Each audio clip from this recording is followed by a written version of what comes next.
Good morning to all the Aeronova team members Pan India level and state heads also. Basically अपनी जो बात चल रही है कॉस्ट इंक्रीज़ को लेके कई दिनों से, तो मेरे को लग रहा है कि देयर इज कन्फ्यूजन कि मार्केट में कितना कॉस्ट इंक्रीज़ हुआ है और कितना मार्केट में पास ऑन कर रहे हैं और डिस्ट्रीब्यूटर्स डीलर्स क्या बोल रहे हैं, कंपटीटर्स से क्या कॉस्टिंग बढ़ी है। बहुत सा भी इन्वायरमेंट लास्ट 3-4 महीने के अंदर में मार्केट का ख़राब हुआ है। कुछ कंपटीटर्स दिसंबर जनवरी में एडवांस रुपये लेके मोटा बिलिंग बड़ा बिलिंग मार्केट में कर दिए हैं। वो प्रोडक्ट अभी भी मार्केट में एक काउंटर से दूसरे काउंटर पर जा रहा है and many more things are happening in the market. But आप सभी से ये इनपुट मिल रहा है कि कंपनियों ने अपनी रेट बढ़ा दी है, जो करेंट में बिलिंग रेट हो रही है, बट कंपनियों की अभी बिलिंग नहीं हो रही है। एंड जो पहले उनका दिसंबर जनवरी में जो बिलिंग हुआ था वही माल अभी मार्केट में यहाँ एक काउंटर से दूसरे काउंटर में जा रहा है। फर्स्ट ऑफ ऑल तो जो टॉप 5 और 6 ब्रांड्स है आज के दिन इंडिया के अंदर में, that is number 1 brand is Crompton, 2, 3 is Usha, Orient, Havells, Bajaj. ये 5 ब्रांड है जो आज के दिन 10,000 करोड़ की हमारी जो फैन की इंडस्ट्री साइज है उसका 80 to 85% मार्केट शेयर इनके पास में आज के दिन है। और रिमेनिंग जो 15% मार्केट शेयर है उसके अंदर में so many other brands like पोलिके, वी-गार्ड, सूर्य रोशनी और मेनी मोर ब्रांड्स, पोलर, केतान, ऐसे कई ब्रांड्स हैं जिनका मार्केट शेयर 15 से 20% के अंदर टोटल आता है। 20% हो गया, मैक्सिमम 25% पकड़ लीजिए। वी कैन डिवाइड कि 75% मार्केट शेयर बड़ी 5 ब्रांड का है and 25% market share remaining national brand and regional brands का है। तो अभी मैं आपको एक बोर्ड के ऊपर में I am giving one presentation कि एक जो कॉस्ट इंक्रीज हुई है उसका क्या इम्पैक्ट हमारे ऊपर में आया है और वो इम्पैक्ट मार्केट में कैसे क्या आता है। फॉर एग्जांपल कोई सपोज हमारा एक सुपर का हम एग्जांपल ले देते हैं कि सुपर हमारा एक मॉडल है, इकोनॉमी मॉडल है। पहले फॉर एग्जांपल मैं आपको दे रहा हूँ कि हमारे परचेज प्राइस सपोज इसकी 700 रुपये थी। हम 700 रुपये में ये प्रोडक्ट मार्केट से खरीदते थे या घर में बनाते थे। हम इसमें जीएसटी ऐड करते थे 18%। और सपोज हम इसको पहले 1000 रुपीज़ में बेचते थे। मैं 1000 रुपीज़ इसलिए ले रहा हूँ कि समझने में आपको इजी रहेगा। 1000 रुपीज़ में 18% लगा, आप जीएसटी देखेंगे तो ये मोटा मोटा आपका 180 रुपया जीएसटी, इसके अंदर में 18% है इस जीएसटी। तो दोनों मिला के कितना हो गया, 880 रुपया हो गया। और 120 रुपये का जो गैप है ये हमारा मार्जिन हो गया, ये हमारा मार्जिन हो गया। तो ये सॉरी ऐसे लेके 1000 रुपीज़ आ गया। 1000 रुपीज़ से 3 ब्रेकअप हो गया 700 रुपये। तो जहाँ से परचेज किया उसको दे दिए, 180 रुपये गवर्नमेंट को दे दिया और 120 रुपये हमारा मार्जिन रह गया। ये 120 रुपये मार्जिन के अंदर में हमारी कंपनी के सारे खर्चे हैं। तो मेरे हिसाब से आज के दिन मिनिमम खर्चे एक प्रोडक्ट पे अगर देखा जाए तो वो कम से कम भी 30% हमारा लोड करना पड़ता है। उसके अंदर में सारे खर्चे निकलते हैं। 30% में 10 से 15% तो खाली ट्रांसपोर्टेशन कॉस्ट हो जाती है, 10% मैन पावर कॉस्ट एंड आपकी ट्रेवलिंग कॉस्ट हो जाती है, इंटरेस्ट कॉस्ट हो जाती है, head office cost, godown cost, insurance cost, so many other cost are also involved. So ये सिचुएशन हमारी आज के 5 मिनट पहले चल रही थी। I think this matter is very very clear. Now मैं आपको एग्जांपल दे रहा हूँ कि 700 रुपये वाली जो कॉस्ट है इन लास्ट 6 मंथ्स कम से कम भी यहाँ पे 250 रुपये ये परचेज प्राइस बढ़ गया है। ये आपको बिलीव नहीं होगा। तो जब 250 से परचेज प्राइस बढ़ गया तो हमारे हाथ में नहीं है। हमारी तो परचेज प्राइस डे 1 से बढ़ जाती है। एक भी दिन पुरानी रेट में माल आपको नहीं मिलेगा।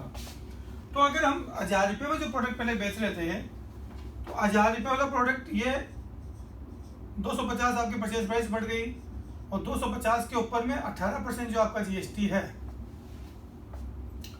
18 तो 36 और 9 45 रुपया, ये आपका जीएसटी 45 रुपया, क्योंकि इस पे एक्स्ट्रा जीएसटी लगेगा। तो ये आपका आ गया है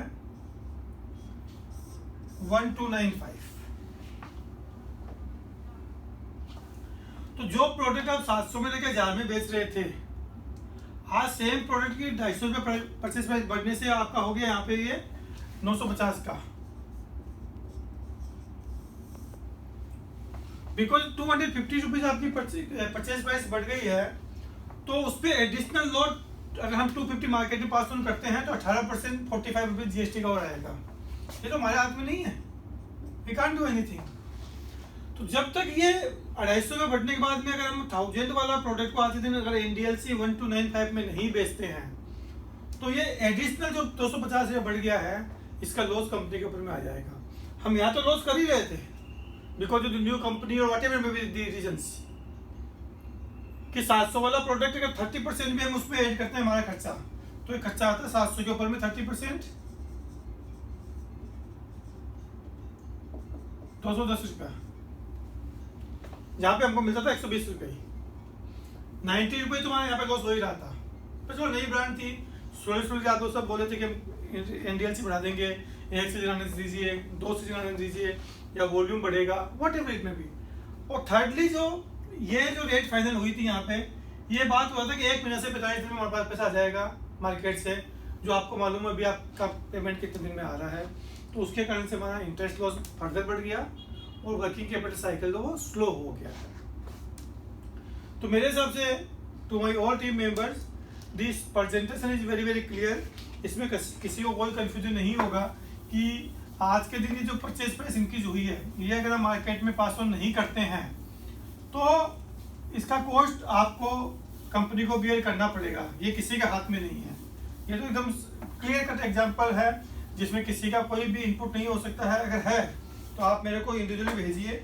सेकंड एग्जांपल मैं अभी आपको कई दिनों से दे रहा हूँ कि पेट्रोल जैसे है बेस्ट एग्जांपल, जिसमें कोई पहले सपोज पेट्रोल आपका 80 रुपये लीटर आता था और हम पेट्रोल को सपोज 80 रुपये लीटर में लेके हम इसको 100 में बेच रहे थे, तो हमारे बीच में मार्जिन आता था 20 रुपये का। और मैंने आपको बताया कि हमारा यहाँ पे कॉस्ट लग रहा है, वो लग रहा है से 30 रुपये का, तो हमारा यहाँ पे 10 रुपये का लॉस था।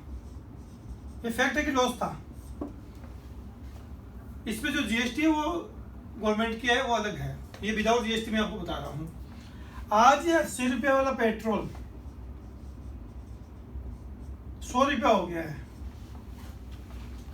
तो अगर ये 100 का जो हम बेचते थे ये 100 में लेके 20 रुपये भी जो मेरा मार्जिन रखते थे, 30 तो भूल जाइए आप, तो 100 प्लस 20 120 का बन गया, प्लस GST जो भी लगेगा।